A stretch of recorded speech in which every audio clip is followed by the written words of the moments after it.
بعض جگہوں پہ بعض لوگ بڑے تیز ہوتے ہیں، یعنی ان سے آپ کی ملاقات ہوتی ہے تو بندے کو محسوس ہوتا ہے کہ یار اسے تو پہلے ہی ساری باتوں کا پتہ ہے، اور کئی دفعہ ان سے ملنے کے بعد احساس ہوتا ہے کہ یار اس سے تو تھوڑا سا ہی لیتے تو بہتر تھا، یہ تو بات بڑی آگے نکل گئی۔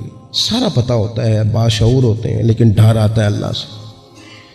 اتنا باشعور آدمی، سمجھدار، پنچایت، پریا، لوگ، دین، دنیا سارا پتہ ہے، نماز کا ٹائم آ گیا تو وہ چھپتا پھرتا ہے، اس کی طبیعت پر بوجھ بن رہا ہے معاذ اللہ اللہ کے حضور حاضر ہونا، اسے خیر کا کام کرنا پڑ رہا ہے تو وہ ادھر ادھر نکلتا جا رہا ہے۔ تو سوال یہ ہے کہ پھر یہ شعور کا کیا مطلب رکھا ہوا ہے ہم نے؟ پھر اللہ سے دعا کرنے کی ضرورت نہیں۔ وہ حضرت عارف رومی رحمۃ اللہ تعالی علیہ فرمایا کرتے تھے بعض لوگوں کو رب سارا کچھ دیتا ہے، سجدے کی توفیق نہیں دیتا۔ اس کا مطلب یہ ہے کہ وہ کہتا ہے یہ سارا کچھ لے اور نکل جا، میرے گھر نہ آنا، رکھ سارا کچھ پاس۔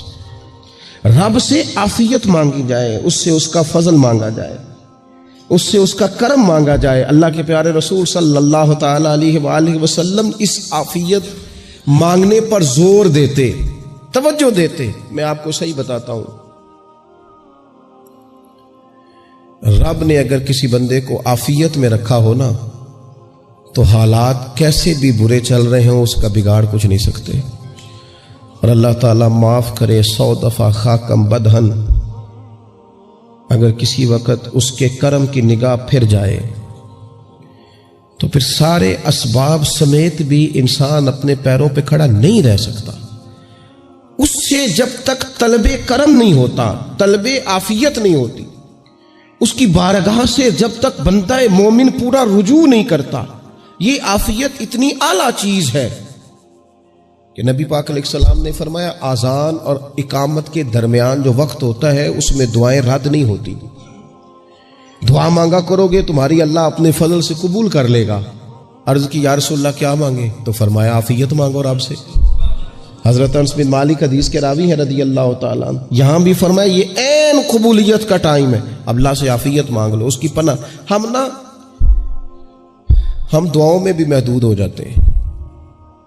رب دا طالب کوئی نہ ملیا، جو ملیا طالب زردہ ہو۔ جب عافیت، ایک بزرگ تھے ہر وقت اللہ سے عافیت مانگتے تھے، ہر وقت اللہ سے عافیت مانگتے تھے، ہر وقت عافیت مانگتے تھے۔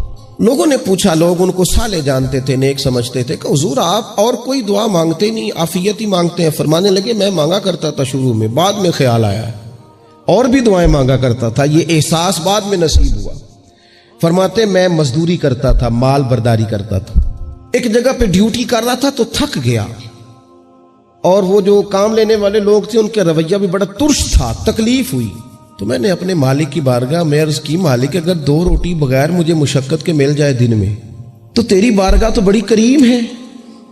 کہتے ہو میں نے یہ دعا مانگ لی، ذرا میں تھوڑا آگے بڑھا تو 2 بندے آپس میں لڑ رہے تھے، میں ان کی صلح کرانے کے لیے، انہیں بچانے کے لیے آگے بڑھا تو میں جس کو چھڑا رہا تھا دوسرے نے میرے اوپر ضرب لگا دی، میرا بھی سر پھٹ گیا۔ تھوڑی دیر کے بعد وہاں پولیس آ گئی، وہ تینوں کو لڑنے والا سمجھ کے اٹھا کے لے گئے، مجھے جیل ہو گئی۔ 2 روٹیاں بغیر مشقت کے روز ملنی شروع ہو گئی۔ دعا مانگی تھی نا کہ یا اللہ 2 روٹیاں مل جائے نا بغیر مشقت کے، کہتے وہ 2 روٹیاں روز ملتی، کوئی کام نہیں کرنا پڑتا تھا، پر جیل ہو گئی۔ فرماتے میں بڑا پریشان تھا، روز روٹیاں پابندی سے آتی اور بہترین آتی، کھانا ملتا۔ پھر کچھ عرصے کے بعد میں نے سوچا کہ یار یہ دعا تو قبول ہو گئی نا تیری، اب تو اگر اس پر کوئی الگ بات کرے گا تو وہ تو غلط کرے گا۔ کہتے پھر خود ہی میرے دل میں اللہ نے بات ڈالی اور میں نے عرض کی مالک 2 روٹیاں نہیں، مجھے تو عافیت چاہیے، مجھے تو عافیت دے، میرے اوپر تو کرم فرما، تو نظر رحمت کر، جے ایک قطرہ بخشے مینوں، جے ایک قطرہ بخشے مینوں تے کام بن جاندا ہی میرا، مہربانی کر عافیت عطا کر۔ فرماتے پھر خدا نے کرم کیا، کہاں سے اسباب بنے میرے جیل سے چھوٹنے کے، کون کون میرے ضمانتی بنے اللہ ہی جانتا ہے۔ فرماتے ہیں دروازے بھی کھل گئے، رزق بھی ملتا ہے، صحت بھی میسر ہے، سجدہ بھی کر لیتا ہوں، سویرے تلاوت بھی کرتا ہوں، شام کو مدینے والے کی بارگاہ میں رج کے درود و سلام بھی عرض کرتا ہوں۔ میں ممکن ہوتا ہے تو کسی غریب کی داد رسی بھی کرتا ہوں. اب سمجھ آئی ہے. ربنا آتنا فی الدنیا حسنۃ وفی الآخرۃ حسنۃ وقنا عذاب النار. اب سمجھ آئی ہے رب سے جب بھی مانگنا ہے عافیت ہی مانگنی ہے, اس سے کرم مانگ. ہم نے محدود دعائیں رکھی ہوئی ہیں, محدود. وہ جی فلانا کام میرا ہو جائے تو بھئی وہ ایک ہو گیا, اس کے بعد پھر نئی ٹینشن بن جائے گی. نہیں, میں جی بچوں کی شادی کر لوں جی پھر میں فارغ ہوں. آپ شادی کر کے دیکھیں, لاگو پتہ جائے گا کیسے فارغ ہوتے ہیں. آپ یہاں رکتے کیوں ہیں؟ آپ خدا سے عافیت کیوں نہیں طلب کرتے؟ اس کی بارگاہ سے وہ کیوں نہیں مانگتے کہ جو ایک قطرہ ملے تو دنیا اور آخرت کے سارے کام ہو جائے؟ اس سے اس کی رحمت کا سوال کرے, اس سے اس کے کرم کا سوال کرے. اللہ کی بارگاہ میں بھی حاضر ہونا اور جچی تلی اور جناب ناپ تول کر اور محدود چیزوں کا سوال کرنا, مالک سے مانگے. اور وہ جب دیتا ہے تو دیتا بھی بے حساب ہی ہے. وہ جب عطا کرتا ہے تو کرم کے دروازے کھول کے عطا کرتا ہے, ورنہ تو ایک الجھن سے انسان نکلتا ہے دوسری میں الجھ جاتا ہے. ایک گتھی کو سلجھاتا ہے. پھر اقبال رو پڑے تھے, کہنے لگے میں عقل کی گتھیاں سلجھا چکا ہوں, یا رب مجھے صاحب جنوں کر دے. اللہ یہ بڑا میں نے ہیر پھیر دیکھ لیا, مجھے دیوانہ بنا. اب مجھے جنون ہو, اب میں کسی کے لیے رویا کروں, اب میں کسی کی یاد میں تڑپا کروں, اب میں رات کسی کے لیے میری آنکھیں بیدار رہیں. یہ بڑی ہو گئی دنیا داری. عقل کی گتھی حالانکہ نہیں سلجھتی, پر اقبال کہتے ہیں عقل کی گتھیاں سلجھا چکا ہوں, یا رب مجھے صاحب جنوں کر دے. اور پھر کہنے لگے بجھی عشق کی آگ اندھیر ہے, اب یہ مسلمان نہیں یہ خاک کا ڈھیر ہے. تو مٹی بن کے رہ گیا کیا؟ کہاں اپنی ساری توجہات کا قبلہ کس چیز کو میرے عزیزو؟ اللہ سے عافیت. نبی پاک علیہ الصلوۃ والسلام نے ایک شخص سے پوچھا کیا دعا مانگ رہے ہو؟ تو اس نے کہا یا رسول اللہ میں اللہ کی بارگاہ میں صبر کا سوال کر رہا ہوں. تو حضور فرمانے لگے صبر تو مصیبت پر ہوتا ہے. یا رسول اللہ پھر کیا مانگوں؟ آپ ان جملوں اور لفظوں کی گہرائی کو سمجھیں. صبر کے لیے تو پہلے مصیبت آئے گی, پھر صبر آئے گا.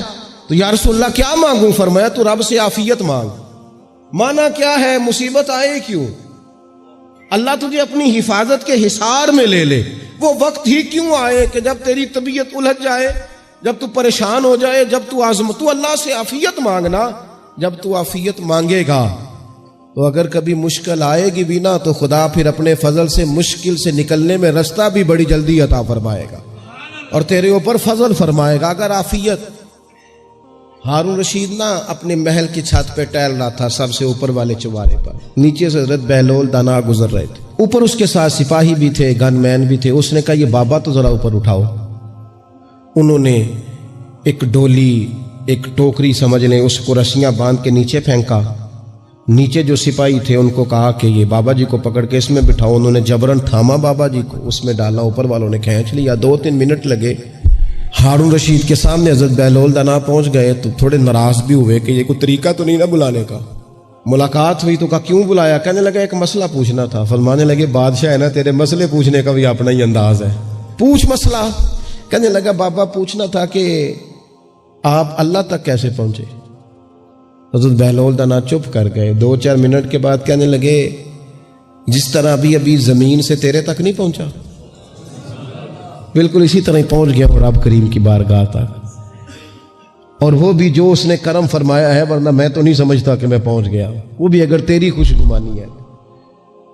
ہارون رشید کہنے لگا مجھے سمجھ نہیں آئی. فرمانے لگے تو بادشاہ جو ہے اتنی جلدی کیسے سمجھ میں آئے گی تجھے بات؟ فرمانے لگے اگر میں تجھ سے ملنا چاہتا نا تو میں ایک درخواست لکھتا, پھر کسی وزیر سے سفارشی سائن کراتا, پھر وہ جمع کراتا, پھر مجھے ٹائم ملتا کہ فلاں دن فلاں تاریخ فلاں ٹائم آ جانا, پھر آ کے میں لائن میں لگتا.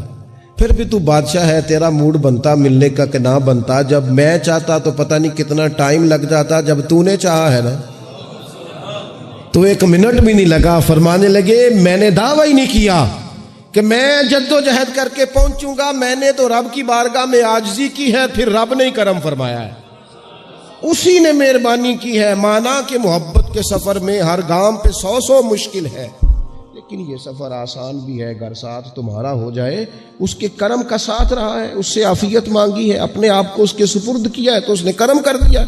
جب تک یہ مزاج نہیں ہم بناتے کہ مالک سے عافیت کا سوال کریں, اپنے آپ کو اپنے رب کے حوالے کر دیں، اس کی رحمتوں کے سپرد کر دیں، اتنی دیر تک زندگی میں ٹھہراؤ نہیں آتا، قرار نہیں آتا۔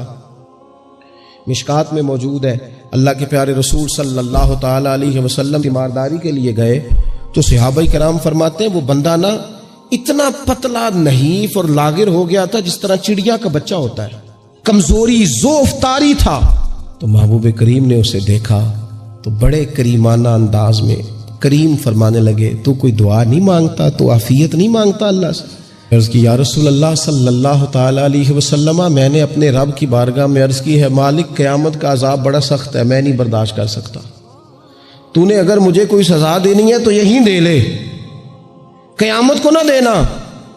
تو کہتے ہیں محبوب فرمانے لگے سبحان اللہ، او خدا کے بندے تو رب کی سزا دنیا میں بھی نہیں سہ سکتا، اللہ سے یہ بھی سوال نہ کر، تو رب سے کہہ ربنا آتنا فی الدنیا حسنۃ وفی الآخرۃ حسنۃ وقنا عذاب النار، تو رب سے دنیا میں بھی حسنہ مانگ، بھلائی مانگ، تو آخرت کے لیے بھی بھلائی مانگ، تو اس سے عافیت کا سوال کر، تو نے یہ سوال کیوں کیا؟